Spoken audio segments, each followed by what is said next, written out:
That exhaust is offensive.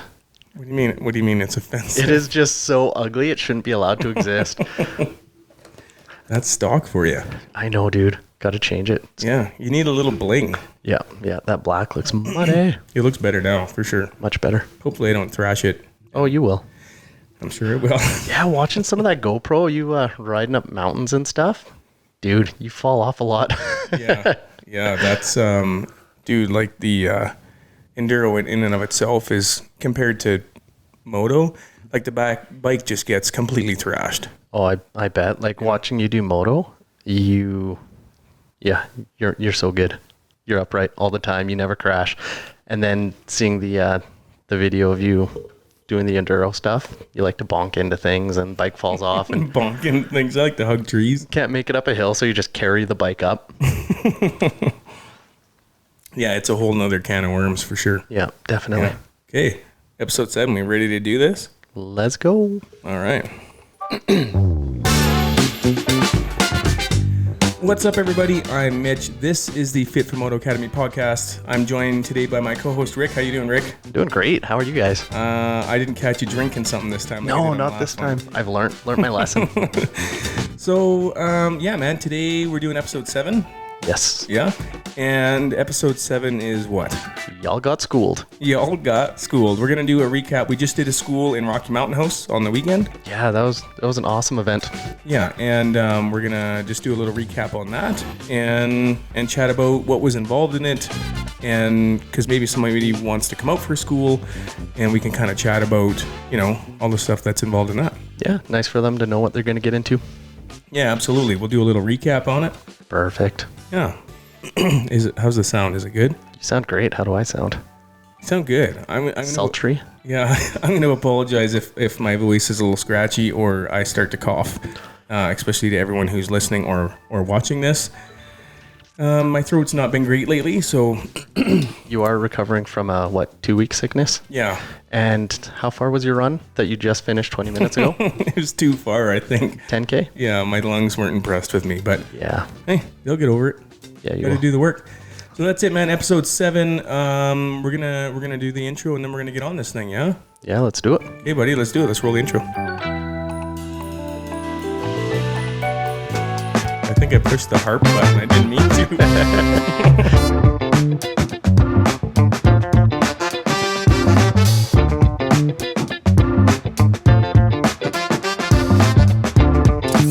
Here we are, episode 7. You got schooled. No, who got schooled? Oh, a whole bunch of people, I guess. Y'all got schooled. Y'all got schooled. That's what it was. I have the memory of a goldfish. I swear, it's like I can't go more than 10 seconds without forgetting something. Yep.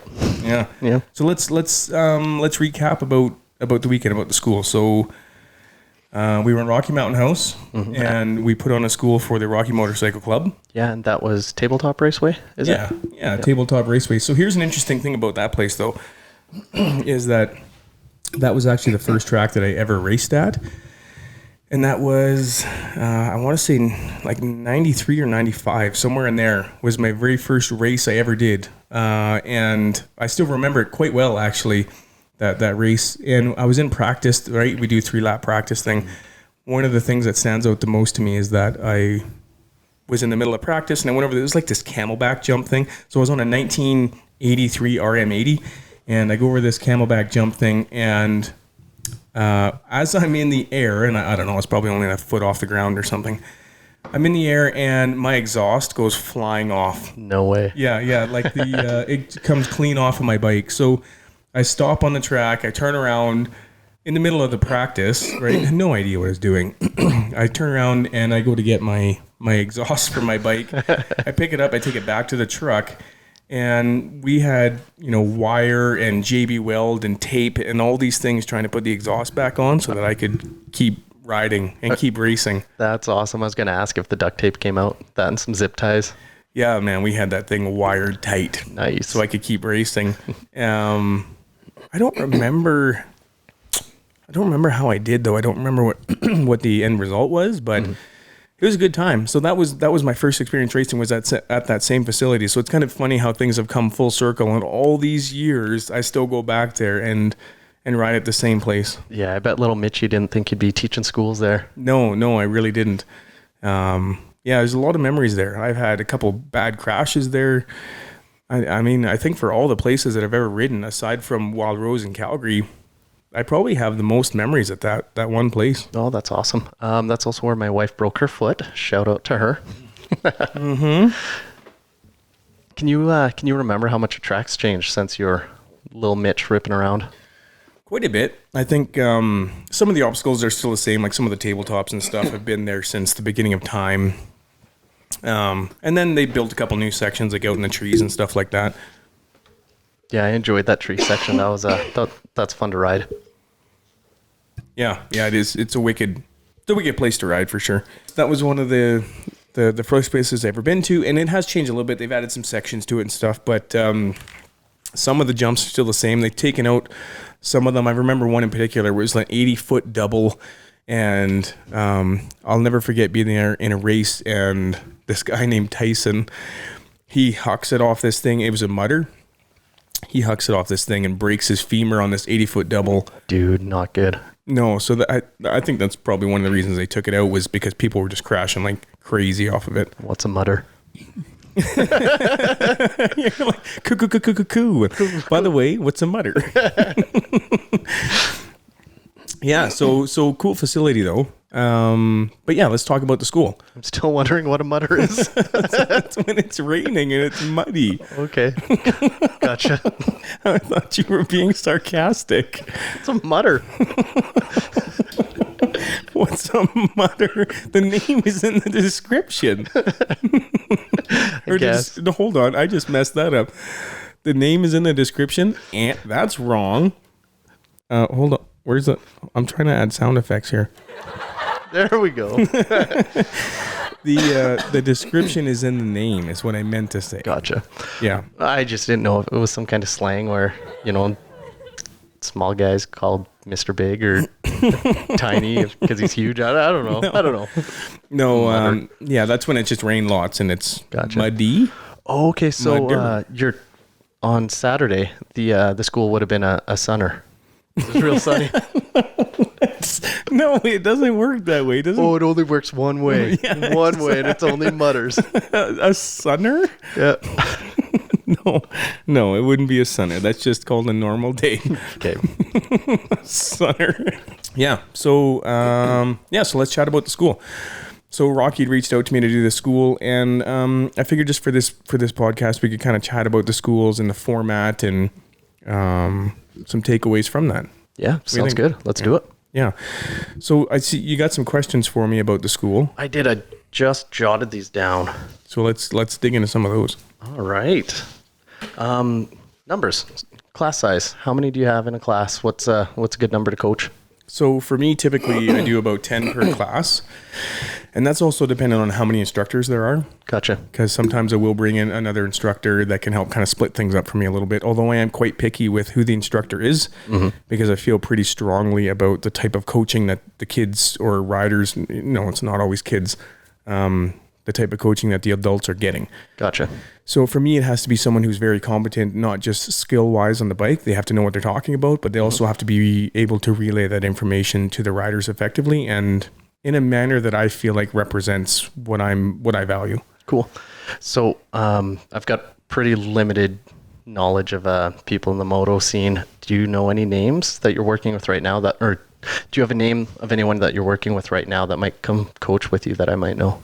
Yeah, so Tyler Wentland. Oh, I like him. Yeah. So he's pretty good on a strider. Yeah, exactly. Okay. So he's really good. He's knowledgeable on the bike, right? I like the way he talks to people. He's very professional, but he also likes to have a good time, and he knows how to get the information across to the riders, which is pretty important to me. Yeah. He's done some coaching with me too, and just makes a world of difference. He's easy to understand, and yeah, I enjoyed it. Yeah. So like I say, I have about 10 students per class. I find, if you go much above that, you really start to lose the ability to kind of go at each person a little bit one-on-one and go over what they need to go over, right? Because everyone has strengths and weaknesses, and you have to spend a little bit of time with each student individually to make that effective, right? Yeah, absolutely. At least for me to make it feel like they're getting their value out of coming to the school, right? Because some people have to come quite a ways to come to them. So for me, it's important that they feel like they're getting what they need. Gotcha. What was the furthest someone came? I want to say like a couple hours. Couple hours? Yeah. Gotcha. Yeah. I think 2.5 hours or something like that. It's a decent drive. Yeah, for sure. And then usually I'll do one class in the morning and then one class in the afternoon. So it's two separate schools altogether, just with 10 each. Oh, gotcha. Would there be value in trying to hit both classes? Is that something that you do, or are they the same whether it's morning or afternoon?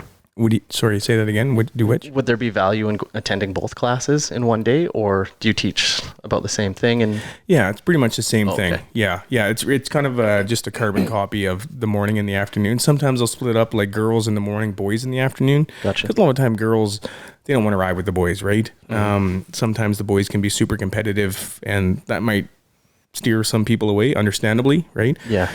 So sometimes I'll switch it up to the boys in the morning and the girls in the morning, boys in the afternoon.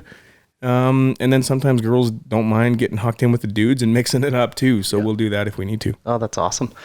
So what do you teach?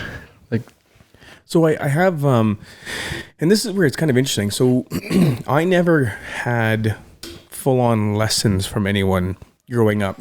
I would pick up little tips here and there or whatever, but I never took formal coaching or anything like that.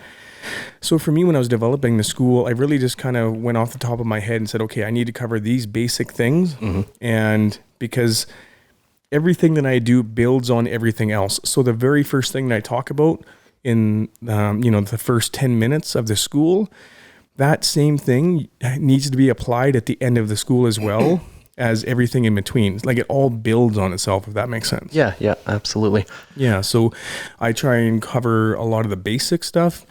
And then I'll start to work on cornering and braking and that kind of stuff.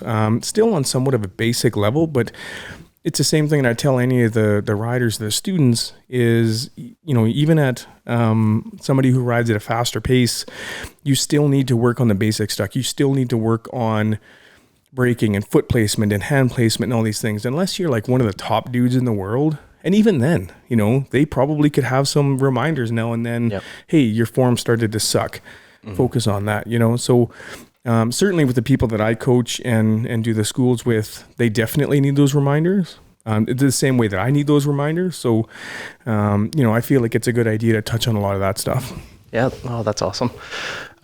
So I was there, I grabbed some video pictures. I wasn't able to partake in the course, but it was pretty neat seeing how you started with, acceleration, stops, starts, going fast, going slow, transitioned into a little bit of braking, cornering, and then jumping. And then by the end of the day, you guys were doing like a chunk of the track, and they're putting it together really well. Yeah. And I try to piece it all together so that it kind of flows from one thing into the next, right? So I talk about body positioning to start. Then we go out, we work on accelerating and braking and where your body positioning needs to be. And then from there, we'll take that and apply it into, okay, now you're coming into a corner.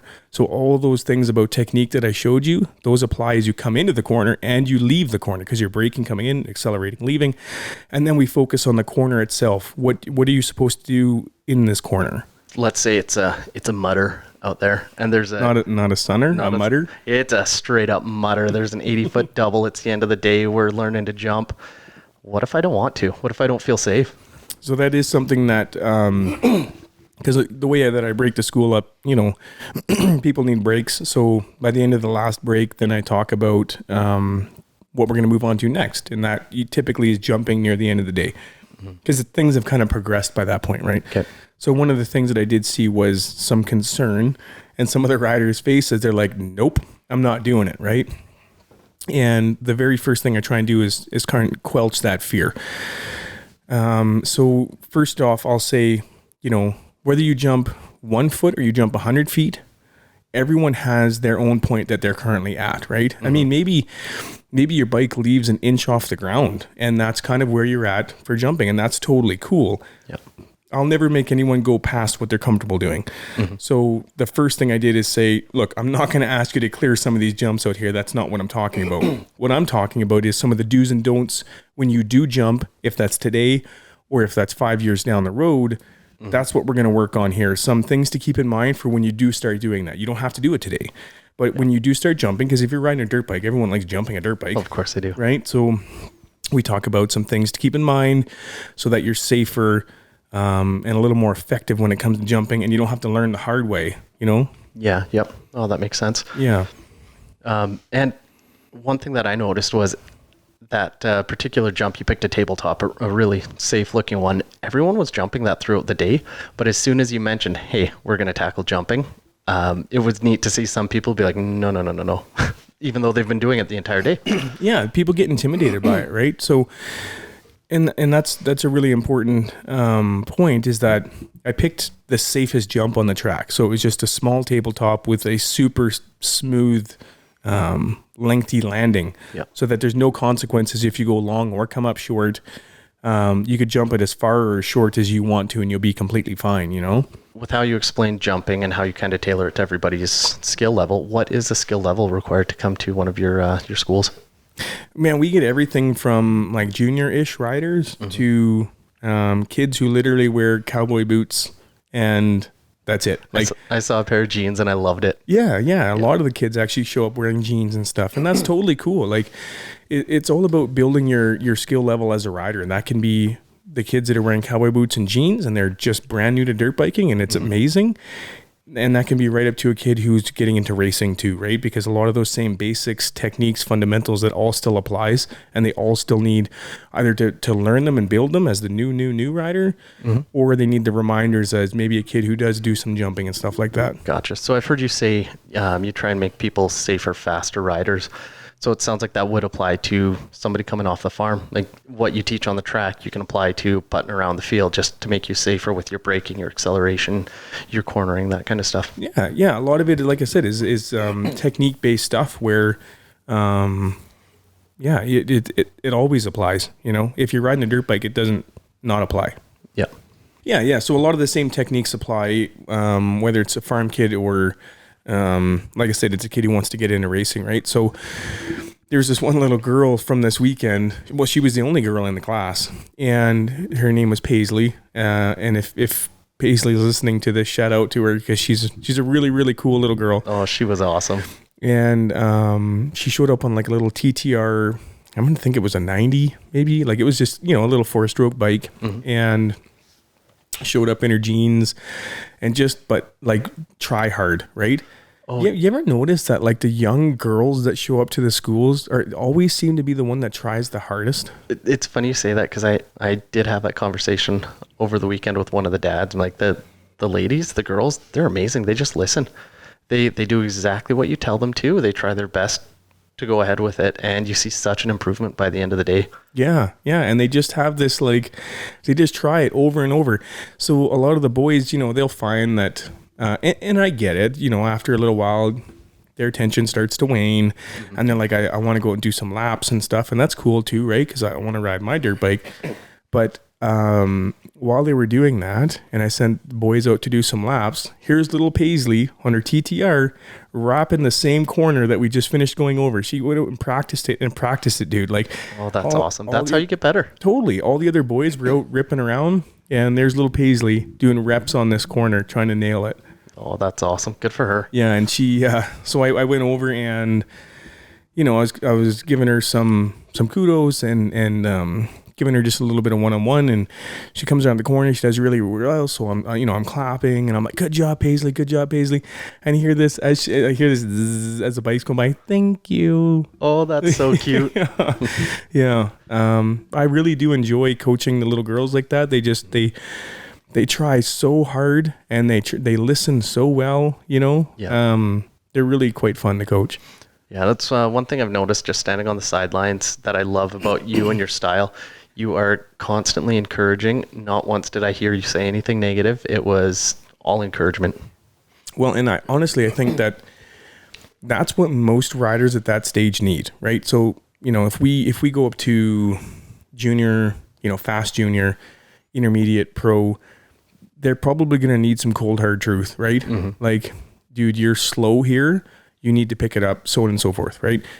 But riders at that skill level, they just need some positive encouragement. They need to know that they're doing something right. Yeah. You know, and you can say, hey, that was really good.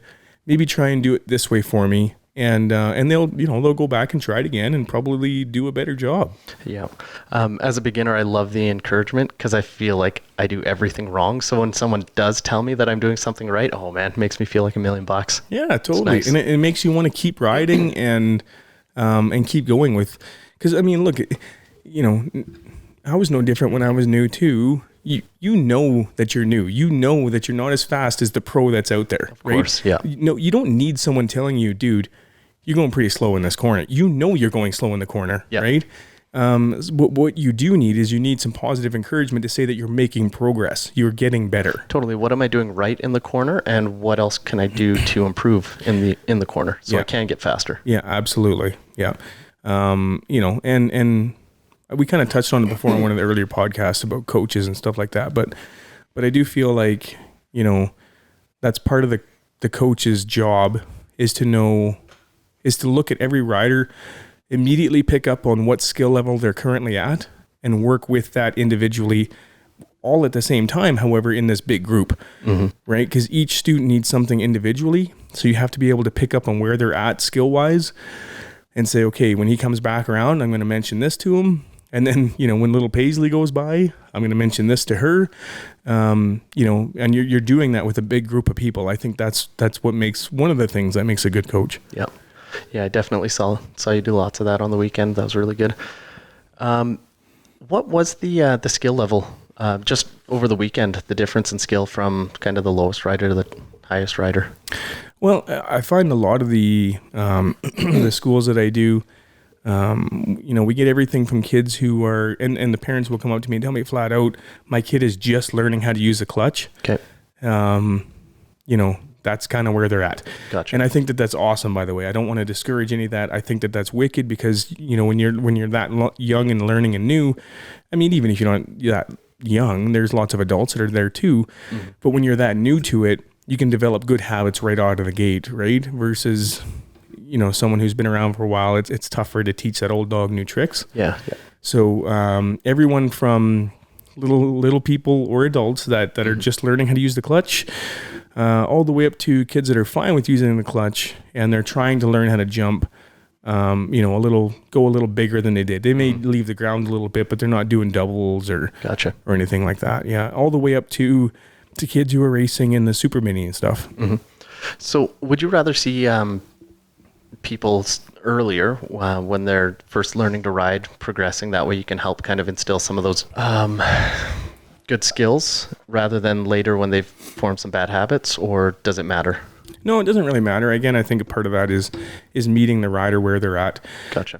I do enjoy doing both, truth be told, because I like working with people who are really, really new to it, right? And they have this enthusiasm for dirt biking, you know? And at the same time, I like working with people who are driven to get better too, right? And take it seriously. I was just recently coaching a fellow who's a little older than me. And the entire time that I was with him, I had his undivided attention. And everything I asked him to do, he applied it and tried to improve every single time. Nice. And so that's rewarding in and of itself too, right? Whereas, you know, if the kid's still learning how to let the clutch out, you know, we work on that for a little bit, but I'm not going to be asking them to do these jumps if that's kind of where the little dude's at, right? For sure. Yeah. In the future, are you going to be doing schools geared towards the more advanced riders, or are they all just open? Well, I've had some requests for more advanced stuff. Like I've had some requests for intermediate, junior intermediate level, and up from there. And I will like to do that for sure. I think right now it's like I can reach so many riders by lowering that skill level to say beginner-ish, right? There's like this huge pool of riders that need that instruction. They need that help. And we got that feedback on the weekend from all the parents. They're like, you know, thank you for doing this. Thank you for putting this on for all the newer riders and stuff like that. Whereas I find with the faster riders, now that's a smaller group of people, right? So I just feel like right now, for how much time I have, I can reach more people with the newer riders. Gotcha. Yeah. That makes sense. So you touched on some of the feedback that you received from parents. What was the general feel for the weekend? What did people have to say? Well, everyone, thankfully, bite my tongue. Everyone so far has really liked the schools, and I've always had good feedback on them. That's not to say that I can't improve on some stuff. I mean, we talk all the time off air about, new ideas for the schools and different things that we can do to improve the schools and continue to make them better and really make the students feel like they've been a part of something. And that's really my ultimate goal, is to make the rider or the student feel like they were a part of something. For me, as like a coach and stuff, that would make me feel like all the effort was worth it, Yeah. Well, that's awesome. One thing that I really like at the end of the day, when you just stick around and do laps with everybody and you have this little trail of gaggle of kids following behind you. It's so cool. Yeah. And it's really neat. Like, it's cool, man. Like, I'll just be going around and I'll look back and see this string of riders behind me. Mm-hmm. It's really cool. They're all from different walks of life, and, they have their own stories and where they're at skill wise on the bike and stuff like that. But we all come to do the same thing at the same time. And it's really cool just to be out on this track, kind of putting around on our bikes, whether that's new bikes, old bikes, doesn't matter, right? We're all sharing this common thing. And that's something I really try not to take for granted while I'm out there. I really try and stay in that moment and recognize how lucky I am to be in that position. Yeah. That's pretty awesome. Anything you would have done differently or improve on?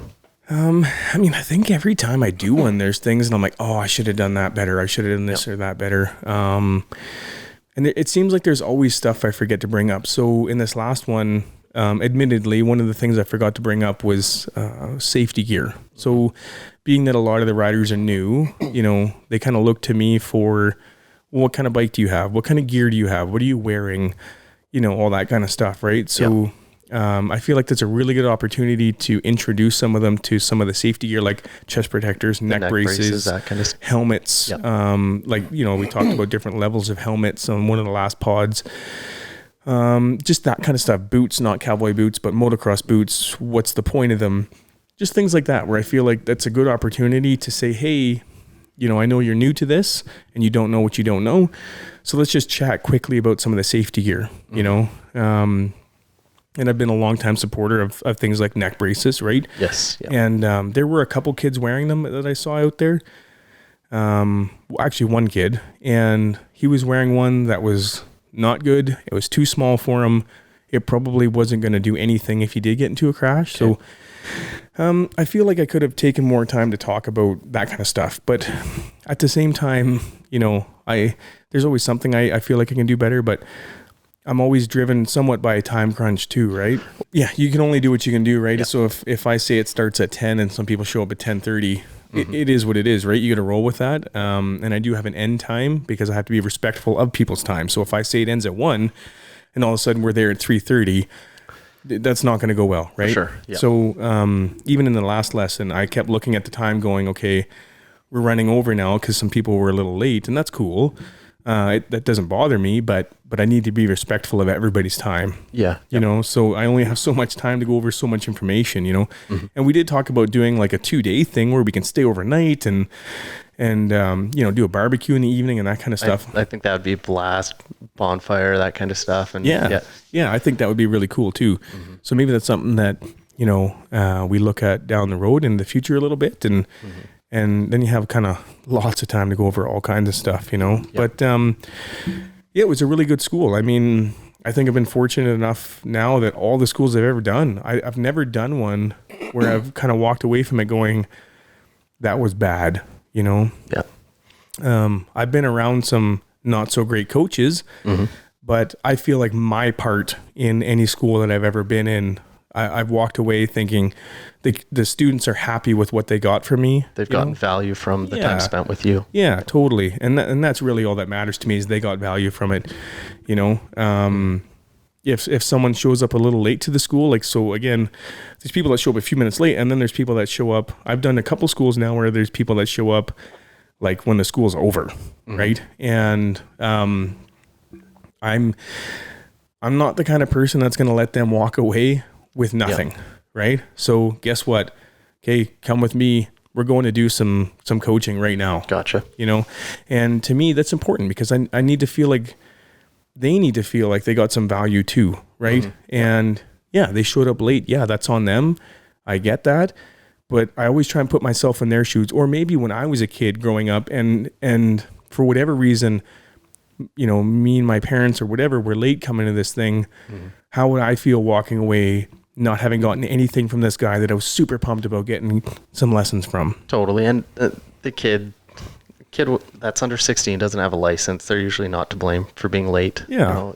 It's out of their hands. So it's nice that you stick around and help them out. Yeah. So, you know, when you do the schools and then you do some extra time on top of that, it ends up being a pretty long day. Yeah. But like I said, I've never walked away from one going, oh, that wasn't any good. Gotcha. You know, which I'm pretty fortunate that way for sure. Yeah.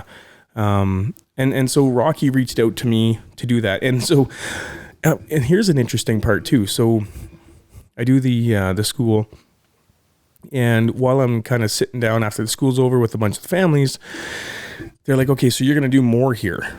And no way. Yeah. And it kind of surprised me because I'm like, you want to come to this again, you know?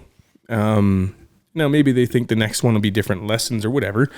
And, you know, if some of the same people are there, well, then I'll probably recognize them and be like, yeah, we can go something a little further with those ones. But it was just kind of cool that they asked if I was going to be back, and if I was, they'd for sure come back to more. Oh, you know? That's awesome. Yeah. And I thought that was pretty cool. And, so, you know, if there are other tracks or clubs or whatever out there that want some schools or some coaching and stuff, you can just reach out to me and we'll make it happen. And how do they do that? Just so either on Instagram, you can just DM me on Instagram at Fit4Moto, FIT4MOTO, or you can email me, Mitch@fit4moto.com, and that's all spelled out, FITFOURMOTO.com.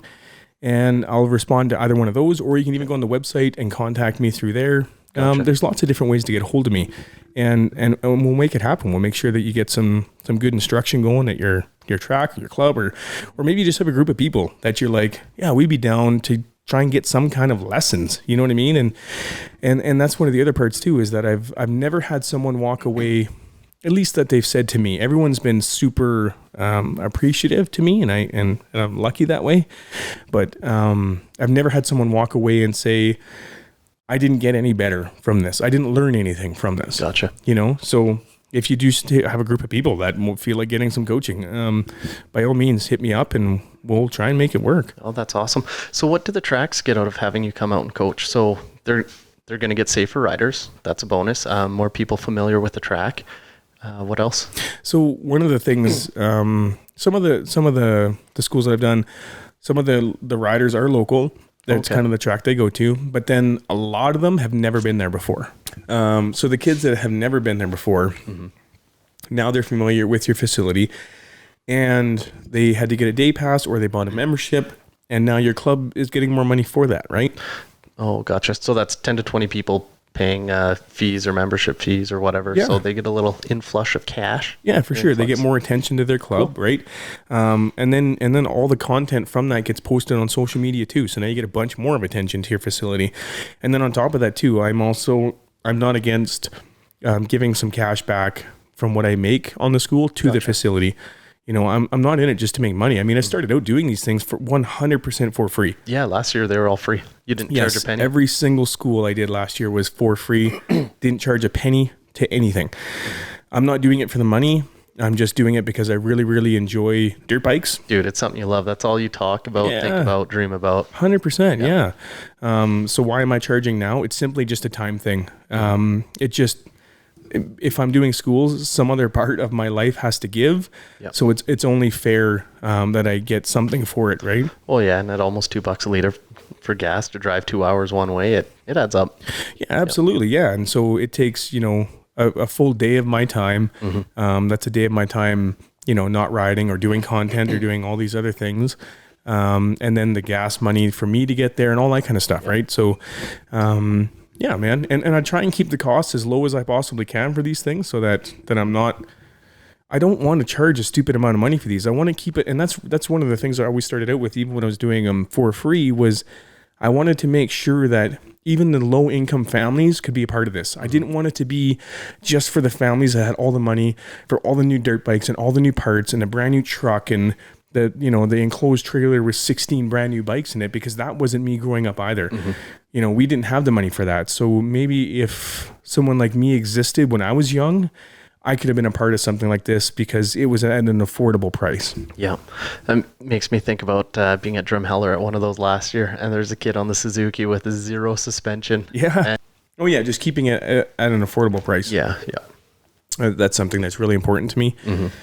So, I try and never make the price something stupid. Gotcha. How much was this last one? It's only $50. That's it? Yeah.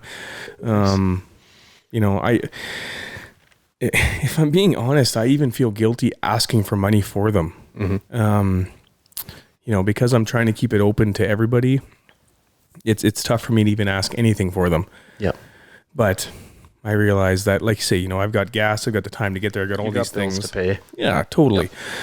Yep. So, I guess I have to ask something for them at some point, but I don't know. I don't think $50, $100 is outrageous.